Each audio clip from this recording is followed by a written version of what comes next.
रक्षणासाठी ज्या मातेने स्वराज्यासाठी आपला पुत्र वाहिला त्या राष्ट्रमाता राजमाता जिजाऊ साहेबांचा मी मानाचा मुजरा करते व बहुजन महापुरुषांना मी विनम्र अभिवादन करते।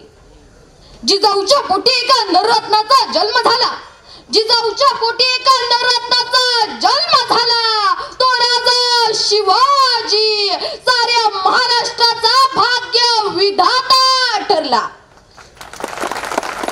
ये देखो मुल्क मराठों का, यहाँ शिवाजी डोला था, मुगलों की ताकत को जिसने तलवार से तोला था, हर पत्थर पर आह लगी थी, हर पर्वत एक शोला था, बोली हर हर महादेव की, यहाँ पर बच्चा बच्चा बोला था।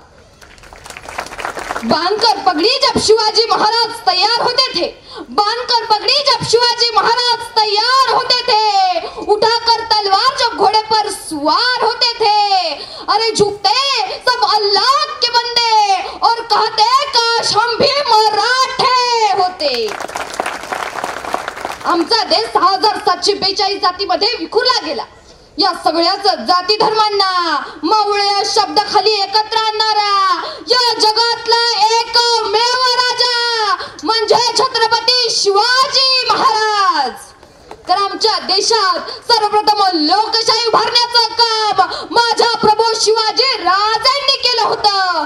तेच डॉक्टर बाबासाहेब आंबेडकर लिहून ठेवतात, तुम्ही हिंदू असाल तर तुम्ही देवाची पूजा करू शकता, तुम्ही मुसलमान असाल तर तुम्ही अल्लाहचा नमाज पढू शकता, तुम्ही ख्रिश्चन असाल तर तुम्ही गॉडला मानू शकता, पण ज्या वेळेस तुम्ही तुमच्या घराचे उंबरठे ओलांडाल तेव्हा तुम्हाला भारतीय म्हणूनच जगावं लागेल। तर या जगात प्रत्येक राजाचा एकदाच राज्याभिषेक होतो, पण माझ्या शिवरायांचे 2 राज्याभिषेक झाले। 6 जून 1674 आमचा देश स्वातंत्र्य झाला। शिवाजीराजेंनी संभाजीराजेंवरती या देशाची राज्यघटना लिहिण्याची जिम्मेदारी टाकली आणि 3 महिने 16 दिवसात वयाच्या 18व्या वर्षी या देशाची सर्वप्रथम राज्यघटना छत्रपती संभाजी महाराजांनी लिहिली।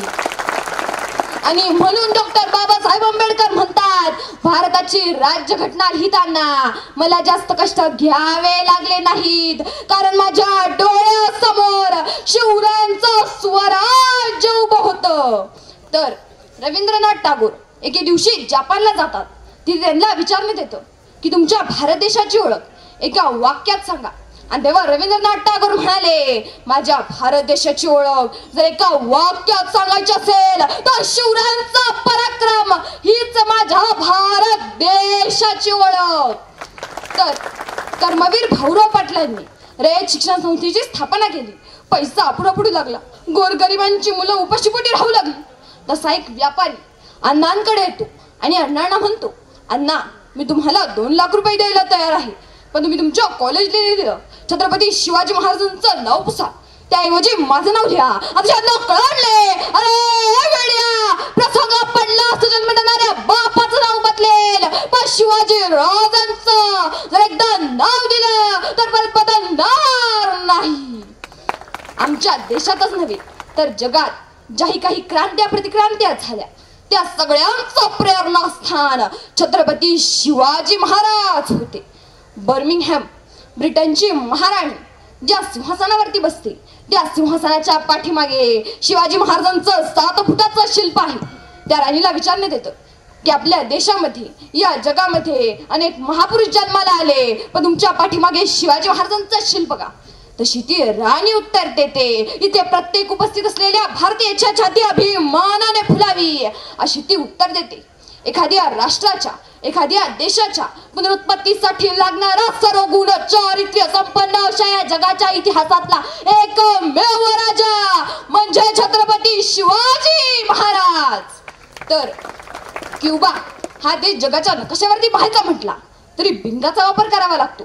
या देशाचे राष्ट्राध्यक्ष फिडेल कॅस्ट्रो यांनी अमेरिकेसारख्या बलाढ्य देशाबरोबर युद्ध पुकारलं, तब्बल 20 वर्ष संघर्ष चालला। 20 वर्षानंतर अमेरिकेसारख्या बलाढ्य देशाचा पराभव झाला, क्युबा देशाचा विजय झाला। आणि तेव्हा पत्रकार कॅस्ट्रोकडे येतात आणि केसरला विचारतात, तुमच्या देशाची लोकसंख्या 1 कोटी, अमेरिकेसारख्या बलादेशाचं नाव ऐकताच मोठमोठे देश हतबल होतात, मग तुमच्या शौर्याचं यशाचं रहस्य काय?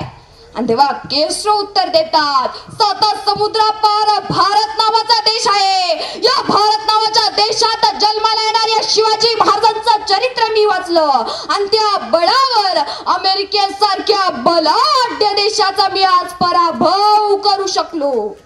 निधड्या छातीने हिंदुस्थान हादरून गेला, मुठभर मावळे घेऊन लाखो मुघलांशी लढून गेला आणि स्वर्गात गेल्यावर देवानी ज्याला झुकून मुजरा केला, असा एक मर्द मराठा शिवबा होऊन गेला. आज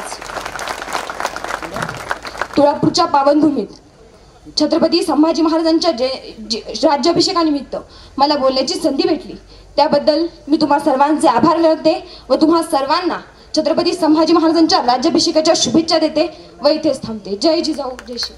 धन्यवाद ताई. यानंतर